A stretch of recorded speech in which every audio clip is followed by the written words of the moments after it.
Beyond the mask, why I don't do people is a trauma response, not a personality trait. I don't do people. It's not. Four simple words that millions of us wear like armor. Four words that sound like a choice but often hide a wound. Four words that, after my profound conversation with the remarkable Mia Smith Fuller, I now understand represent one of the most misdiagnosed conditions of our time. Mia Smith Fuller is nothing short of revolutionary. Her groundbreaking work in trauma informed connection has transformed countless lives across continents. She's dismantled barriers between psychology and accessibility, bringing healing to communities that traditional therapy has failed to reach. What makes her brilliant isn't just identifying the problem, it's illuminating the path forward for those trapped behind self protective barriers. Her methodology has become the gold standard in trauma recovery circles. And today, I'm honored to share her insights with you. What if I told you that your self proclaimed introversion, your celebrated lone wolf status, your I work better alone mantra might not be your personality at all? What if these traits you've claimed as your identity are actually sophisticated defense mechanisms your brilliant mind created to protect you from pain? This revelation isn't about erasing who you are, it's about understanding who you might have been before the world taught you that connection wasn't safe. When we label ourselves as not a people person, we're often misdiagnosing a trauma response as a personality trait. We're confusing our protective adaptations with our authentic selves. And in doing so, we're accepting a smaller life than the one we were designed for. The truth is startling in its simplicity. Humans are wired for connection, period. Full stop. Our nervous systems literally depend on it. Our brains develop through it. Our bodies heal because of it. This isn't new age philosophy, it's neurobiology, it's evolutionary psychology, it's the science of being human. So when someone says, I don't do people, what they're really saying is connection hasn't been safe for me. And that realization changes everything. Dr. Paulette Clark's story illuminates this truth with stunning clarity. As a high powered executive who prided herself on being a lone wolf, Dr. Clark attributed her isolation to simply being focused on work. But beneath this narrative lay a deeper truth. As the only Black woman in her C suite, she had experienced persistent racial trauma that made withdrawal seem safer than engagement. I thought I was just built different, Dr. Clark shared during her appearance on our MLK episode. I believed I was naturally less social, more independent. It took targeted therapy for me to recognize that my isolation wasn't my natural state, it was my protection. Through healing work, addressing her racial trauma, and establishing healthy boundaries, Dr. Clark didn't just develop meaningful professional relationships.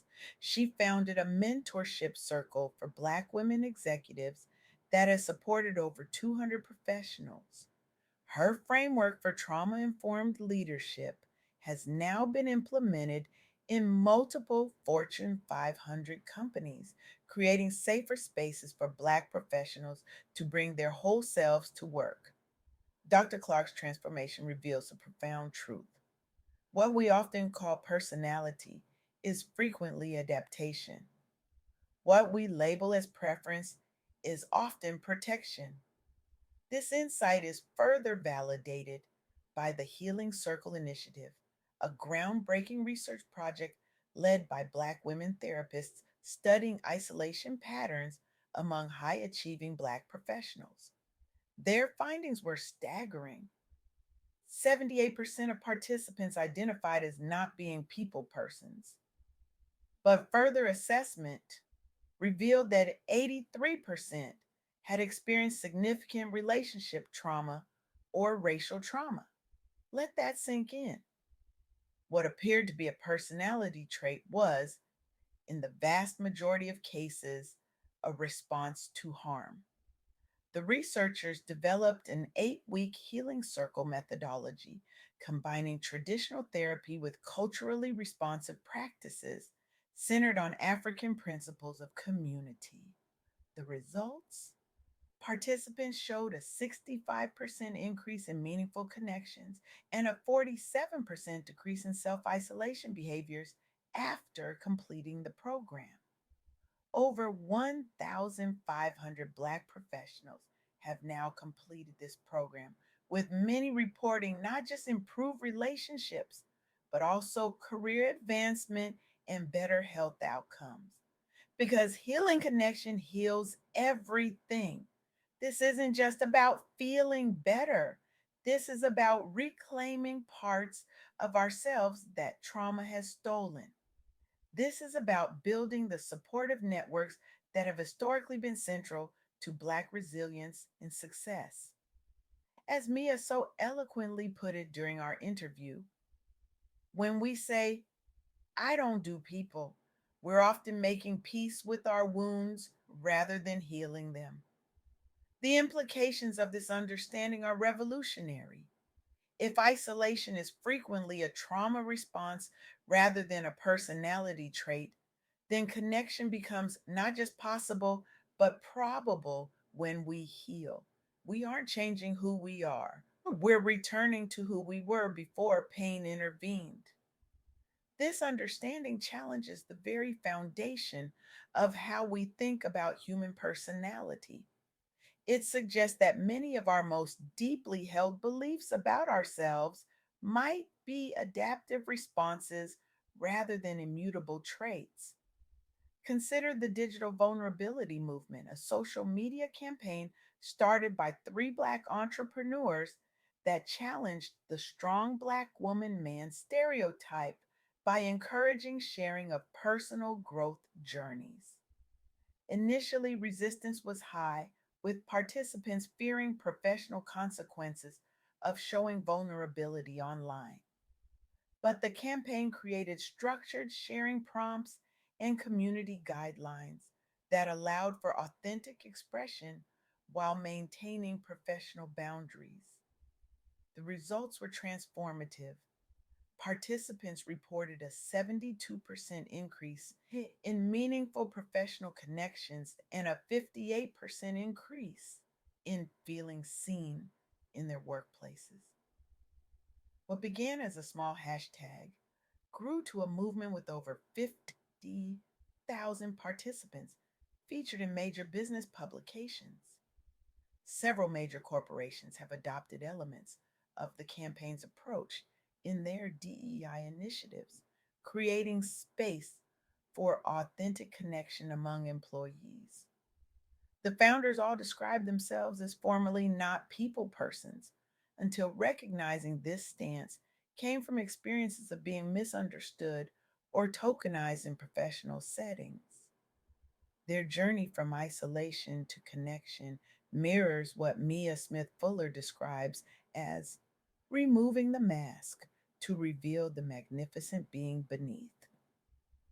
This is the revolution that Mia's work points toward, a world where we understand that authentic connection isn't just nice to have, it's necessary to thrive.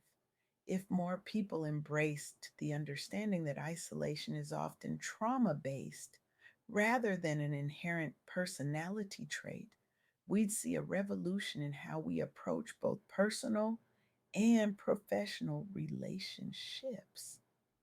We need to rewrite these narratives on our own terms. I believe we'd see workplaces that honor both productivity and genuine human connection. We'd witness decreased rates of burnout among Black professionals. We'd experience more innovative solutions emerging from diverse teams where everyone feels safe to contribute. We'd facilitate healing that extends beyond individuals to communities and generations. The path forward isn't about forcing yourself, into uncomfortable social situations, or pretending to be someone you're not. It's about gently questioning the stories you've told yourself about who you are. It's about distinguishing between genuine preferences and protective adaptations. It's about creating safety for yourself and others to connect authentically. As Mia reminded us, your capacity for connection wasn't destroyed by trauma, it was buried by it. And what's buried can always be unearthed. This understanding doesn't invalidate the very real experiences of those who genuinely thrive with more solitude. True introversion exists, but even authentic introverts need meaningful connection. Perhaps fewer connections, but deeper ones. The question isn't whether you need people, it's how you need people. The journey from isolation to connection isn't linear. It's a dance of steps forward and back, of opening and protecting, of vulnerability and boundaries. It requires patience, self compassion, and often professional support. But the rewards are immeasurable. When we heal our capacity for connection, we don't just improve our relationships, we transform our health, our work, our creativity, our resilience, our joy. I stand before you today not just as a speaker, but as a witness to this truth. I've seen lives transformed when people recognize that their isolation wasn't their destiny, but their defense. I've watched as people who once claimed to not do people discovered a capacity for connection they never knew they possessed. So I challenge you today, have the courage to question your most fundamental beliefs about yourself. Ask yourself if the walls you've built are protecting you or imprisoning you. Consider that the very traits you've claimed as your identity might be the armor you donned to survive in a world that felt unsafe. This isn't just personal work, it's revolutionary work. In a world designed to keep us separate, disconnected, and easier to control, reclaiming our innate capacity for connection becomes an act of resistance. It becomes a declaration that trauma will not have the final word in our story. The next time you hear yourself say, I don't do people, pause, take a breath, and gently ask yourself, is this who I am? Or is this who I became to survive?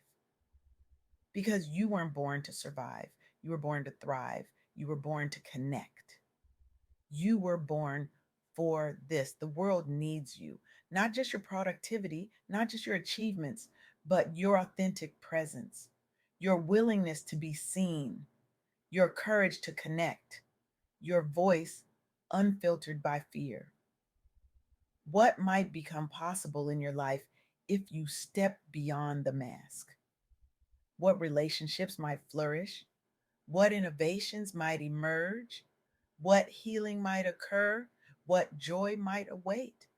I invite you, no, I dare you to find out. Because on the other side of I don't do people lies a world of connection so rich, so nourishing, so transformative that you'll wonder how you ever lived without it. Thank you.